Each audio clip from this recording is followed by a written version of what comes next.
नमस्कार, आदाब दोस्तों, आप सभी का बहुत बहुत स्वागत है हमारे आज के वीडियो में। और आज के वीडियो में हम आपको बताने वाले हैं कि सक्सेस होने के लिए सबसे बड़ा शत्रु जो है हमारा वो है आलस। और आलस ही हमें सक्सेस होने से रोकता है।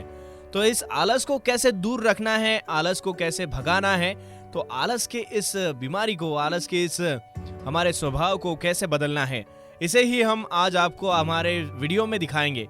तो चलिए शुरुआत करते हैं हमारे आज के वीडियो को। आलस जो हमेशा हर एक बंदे के पास होता है। तो बहुत सारे सक्सेस लोग आप जब देखते हो उनके तरफ, तो उनके पास यही चीज नहीं होती है, वो है आलस। जिनके पास आलस नहीं है वो लाइफ में बहुत ही सक्सेस हो जाता है। तो अगर आपको भी आलस पीछे रोकता है या फिर आलस आगे नहीं बढ़ने देता, तो ऐसे जगह पे आपको आलस को कैसे दूर करना है, यही मैं आज आपको बताने वाला हूँ। आलस यानी लेजीनेस। हम सभी परिचित है इस बड़े सेंटेंस से, इस शब्द से। काम करने का मन न होना, समय को यूं ही गुजार देना, आवश्यकता से अधिक सोना आदि को हम आलस की संज्ञा देते हैं। आप सभी को पता है कि इस सब चीज को हम कहते हैं आलस। और भी बहुत सारी चीजें हैं, जैसे कि आलस से हमारा बहुत नुकसान होता है, ये सभी को पता है। फिर भी आलस से पीछा नहीं छूटता, कहीं ना कहीं जीवन में ये प्रकट हो ही जाता है। आलस करते समय हम अपने कार्यों को, परेशानियों को आदि को भूल जाते हैं। और जब समय गुजर जाता है तो आलस का रोना रोते हैं, स्वयं को दोष देते हैं, पछताते हैं। और यही होता है सब जो आलसी लोग हैं उनके साथ। तो अगर आपको ये रोना नहीं है, आलस को दूर भगाना है, तो चलिए मेरे साथ जुड़े रहिए इस वीडियो में। आलस, लेजीनेस तो मन का एक स्वभाव है। ये दिखाता भी है हमारे व्यवहार को, और ये हमारे व्यवहार में आपको हर बार दिखाई देता है। इसे यूं ही पकड़ा नहीं जा सकता। आलस को हम दूर भगाना चाहते हैं, इससे दूर जाना चाहते हैं, तो सबसे पहले हमें ये जानना होगा कि आलस हमें क्यों आ रहा है। यदि हम उन कारणों को दूर कर सके तो संभवतः आलस के नकारात्मक प्रभाव से बच सकते हैं।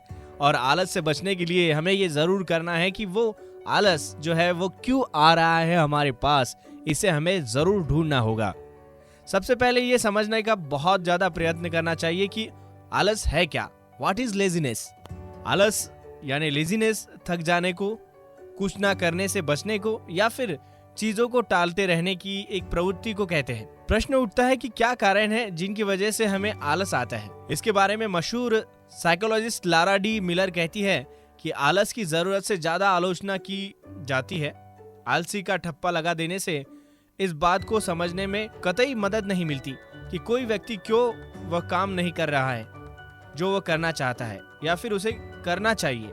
हो सकता है कि आलस करने के पीछे किसी तरह का डर छिपा हो। कुछ ना करना, असफल होने का डर, दूसरों की अपेक्षाएं, असंतुष्टि, प्रेरणा की कमी, बहसबाजी से बचने की कोशिश में कुछ न करने के लिए ओढ़ा गया लबादा भी यह हो सकता है।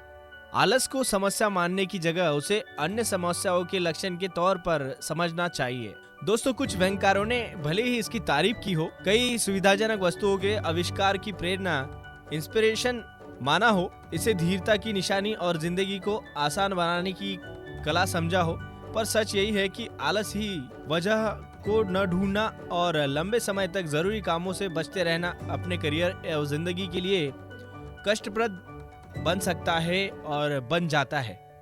एक सीमा तक आलस हमें सुकूनदायक लगता है, खुशी देता है, नुकसान नहीं पहुंचाता, लेकिन समय की उस सीमा के बाद लगातार काम करते रहने से बचना हमें खुशी से ज्यादा दर्द देने लगता है। मन को बेचैनी, पछतावे से भरने लगता है, क्योंकि काम न करने से काम का ढेर बहुत सारा हमारे सामने बढ़ जाता है, बल्कि बढ़ता है और धीरे धीरे ये इतना बढ़ जाता है कि ये हमें अपने बारे में, अपने कार्यों और अपने रिश्तों के बारे में अच्छा महसूस करने नहीं देता। एक तरह से हम आलस यानी लेजीनेस के कारण नकारात्मक से घिरे जाते हैं और नकारात्मक सोचने लगते हैं और नकारात्मक हरदम सोचने लगते हैं। इसका प्रभाव हमारे लाइफ पे दिखाई पड़ता है। दोस्तों, आलस के भी कुछ प्रकार होते हैं। आलस दो प्रकार का होता है, 2 टाइप्स ऑफ लेजीनेस। पहला वो जिसमें व्यक्ति मेहनत करके पहले अपना काम पूरा करता है और फिर कुछ समय बिना कुछ किए आलस में बिताना चाहता है। इस तरह का आलस यानी लेजीनेस नुकसान नहीं पहुंचाता बल्कि लाभ देता है। जब हमारे जरूरी कार्य पूर्ण हो जाते हैं और बचे हुए समय को हम सुकून से जीते हैं, बिना किसी तनाव के अपने कार्यों को करते हैं, तो ये हमें एक तरह से जिंदगी का आनंद देता है। दूसरा आलस वह है जिसमें व्यक्ति के अंदर कुछ करने की प्रेरणा इंस्पिरेशन ही नहीं होती।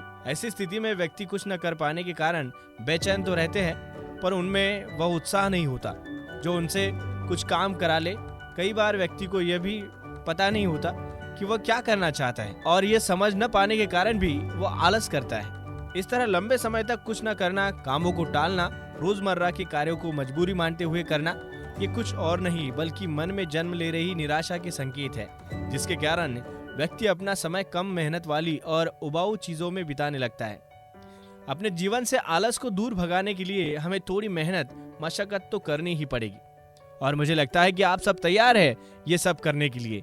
तो चलिए आलस को कैसे दूर करें। How to overcome laziness. काम से हमेशा खुशी मिले ये जरूरी नहीं, पर यह तय है कि खुशी बिना काम किए नहीं मिल सकती। इसलिए जिंदगी को बहुत और बेहोश करने वाले आलस के नशे का त्याग कर जिंदगी की असली खुशी की तलाश करनी चाहिए, और ये हमें बिना काम किए नहीं मिल सकती। काम करके ही हम जिंदगी का असली सुकून प्राप्त कर सकते हैं, भले ही हम अपने कार्यों में सफल हो या फिर असफल। ये सोचने के बजाय कार्य करने पर अधिक ध्यान देना चाहिए।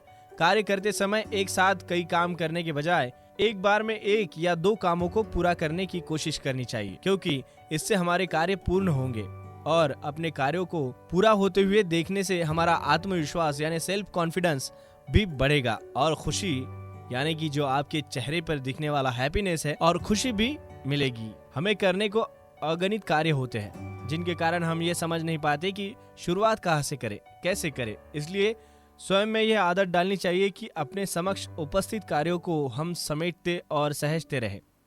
अनावश्यक विचारों से खुद को मुक्त करने की कोशिश करें, क्योंकि जितना हमारे अंदर बिखराव कम होगा उतना ही अधिक हमारा स्वयं पर नियंत्रण बहुत होगा। व्यायाम, योगाभ्यास आदि आलस को दूर भगाने के लिए श्रेष्ठ तरीकों में से एक है। ये हमारे शरीर और मन को जीवनी शक्ति से भरपूर बनाते हैं, इन्हें तरोताजा करते हैं और मन में उत्साह जगाते हैं। इसके साथ ही आलस यानी लेजीनेस को दूर भगाने के लिए हमें सकारात्मक विचारों से यानी पॉजिटिव थिंकिंग, सही दिशाधारक और उन पर चलने के लिए मजबूत पहल की आवश्यकता होती है। इन्हें अपनाकर ही कोई आलस से बच सकता है। तो इस तरीके से हम आलस से बच सकते हैं और हमारा सक्सेस पा सकते हैं।